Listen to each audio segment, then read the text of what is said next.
오늘 경기를 돌아보며 솔직한 이야기를 해야 할 것 같습니다. 버밍엄 유틸리타 아레나의 조명 아래에서 벌어진 이 경기는 단순한 준결승이 아니었습니다. 안세영과 나의 29번째 맞대결. 1899년부터 이어져 온 배드민턴 최고 권위 대회의 결승행 티켓을 건 한 판이었습니다. 나는 2020년 도쿄 올림픽 금메달, 2019년 전형 오픈 우승, 세계선수권 은메달 2개를 따내며 세계 랭킹 3위라는 숫자가 결코 허울뿐인 타이틀이 아니라고 자부해왔습니다. 큰 무대에서 흔들리지 않는 멘탈, 랠리 속에서 상대의 패턴을 읽어내는 눈, 그리고 결정적인 순간에 셔틀콕의 방향을 바꿔버리는 손목. 그것이 지난 10년간 나를 세계 정상급 반열에 올려놓은 무기였습니다. 안세영과의 통산 전적은 이번 경기 전까지 14승 14패였습니다. 완벽한 균형. 이 숫자가 말해주는 것이 있습니다. 안세영이 아무리 압도적인 세계 랭킹 1위라 해도 나와의 경기에서만큼은 단 한 번도 일방적이었던 적이 없었다는 사실입니다. 지난해 세계선수권 준결승에서는 내가 안세영의 연승 행진을 끊어놓기도 했습니다. 안세영이 2025 시즌에 당한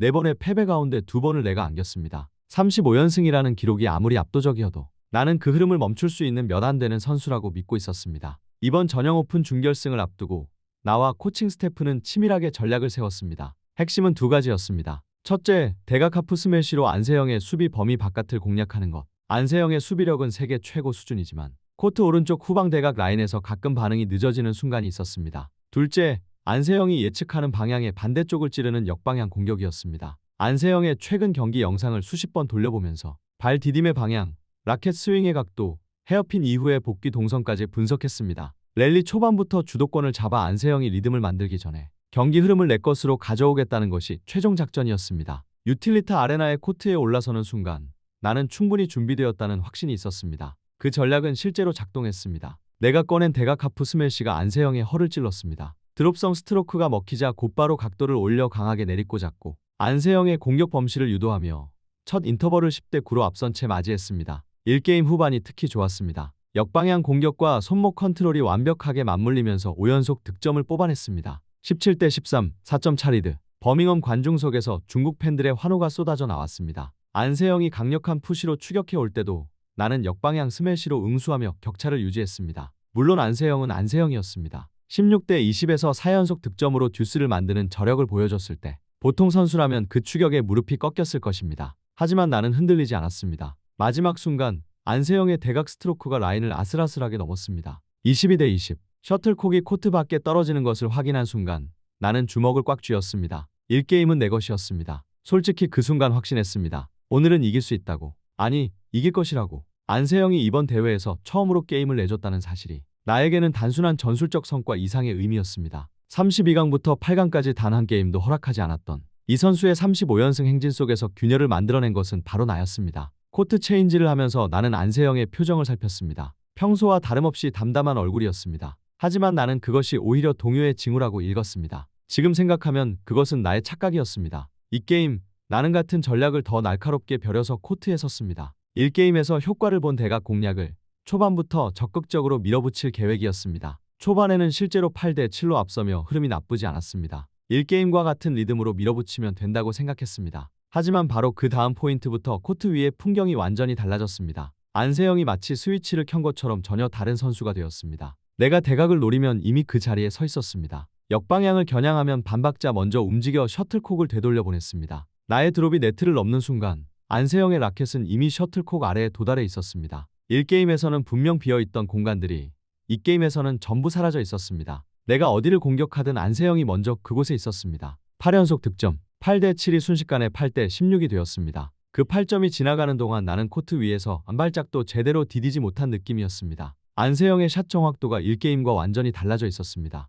라인 안쪽 몇 센티미터 지점에 꽂히는 클리어, 네트 위를 간신히 넘으면서 급격하게 떨어지는 헤어핀, 내 동체를 정면으로 겨냥하는 바디 스매시까지 나는 코트 위에 서서 도대체 무슨 일이 벌어지고 있는지 이해할 수 없었습니다. 1게임에서 먹혔던 바로 그 공격이 같은 각도 같은 타이밍으로 구사했는데 아무런 효력을 발휘하지 못했습니다. 마치 안세영이 내 머릿속을 들여다보고 있는 것 같았습니다. 21대 9. 이 게임이 끝났을 때 나는 벤치에 앉아 타월로 얼굴을 감싸며 스스로에게 말했습니다. 같은 실수를 반복하지 말자고. 3게임만큼은 전략을 완전히 바꿔서 반드시 다른 모습을 보여주겠다고. 3게임, 나는 접근 방식 자체를 뒤집었습니다. 랠리 템포를 의도적으로 늦추고 네트 앞싸움의 비중을 높였습니다. 안세영의 폭발적인 연속 득점을 막으려면 경기의 속도 자체를 내 것으로 끌어와야 했습니다. 빠른 전개를 피하고 한 포인트 한 포인트를 치밀하게 쌓아가는 싸움으로 바꾸자고 결심했습니다. 이 게임에서 당한 8연속 득점의 충격이 컸지만 나는 12년 경력의 올림픽 챔피언입니다. 한 게임을 내준 것으로 무너질 만큼 나약하지 않습니다. 초반에는 효과가 있는 듯 했습니다.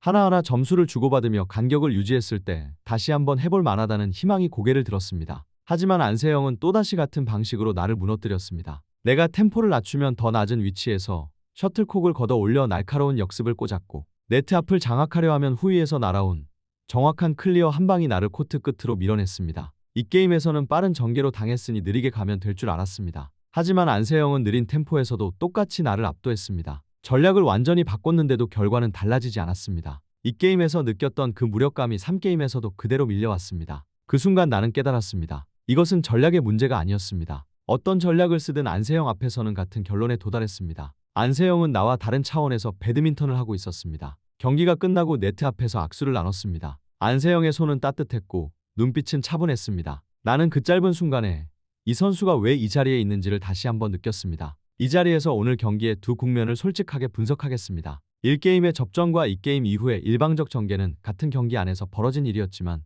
그 성격은 전혀 달랐습니다. 1게임에서 나는 안세영의 엔진이 완전히 가동되기 전에 주도권을 잡았습니다. 준비한 전략이 맞아떨어졌고 안세영에게서 이 대회 처음으로 범실과 불안정함을 끌어냈습니다. 22대 20이라는 스코어는 내 전략이 틀리지 않았다는 증거였습니다. 하지만 이 게임부터 안세영은 1게임에서 내가 보여준 모든 패턴을 완벽하게 해부한 뒤 한 단계 위의 플레이로 돌아왔습니다. 안세영이 진정으로 두려운 선수인 이유가 바로 이것입니다. 게임 사이의 짧은 시간 동안 상대의 전략을 분석하고 완전히 다른 대응을 만들어내는 능력. 나는 경기 중에 전략을 바꿀 수는 있어도 안세영처럼 상대의 전략을 실시간으로 무력화하는 수준에는 이르지 못합니다. 1게임의 접전은 안세영이 아직 기어를 올리기 전이었기 때문에 가능했던 것입니다. 기어를 올린 안세영 앞에서 나의 대각 스매시도 역방향 공격도 손목 컨트롤도 전부 무력해졌습니다. 두 국면 모두가 결국 증명하는 것은 하나입니다. 안세영을 정상적인 방법으로 이기는 것이 얼마나 어려운 일인가 하는 사실입니다. 오늘 나는 안세영에게 완패했습니다. 이것은 변명이 아니라 인정입니다. 컨디션을 탓할 수도 있고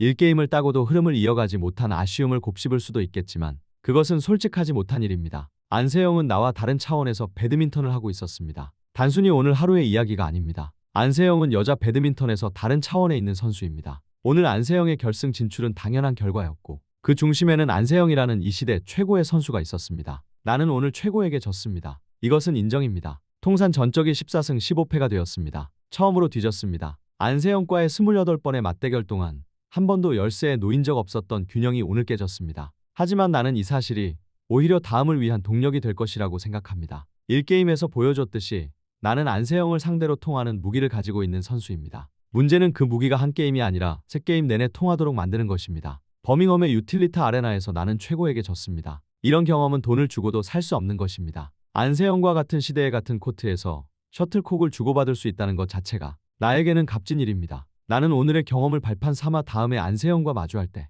반드시 오늘과는 다른 모습으로 코트에 설 것입니다. 이상 태극튜브였습니다. 시청해주셔서 감사합니다. 영상 시청 전 구독, 좋아요, 알림 설정은 영상 제작에 큰 힘이 됩니다. 오늘도 행복한 하루 되시길 바랍니다.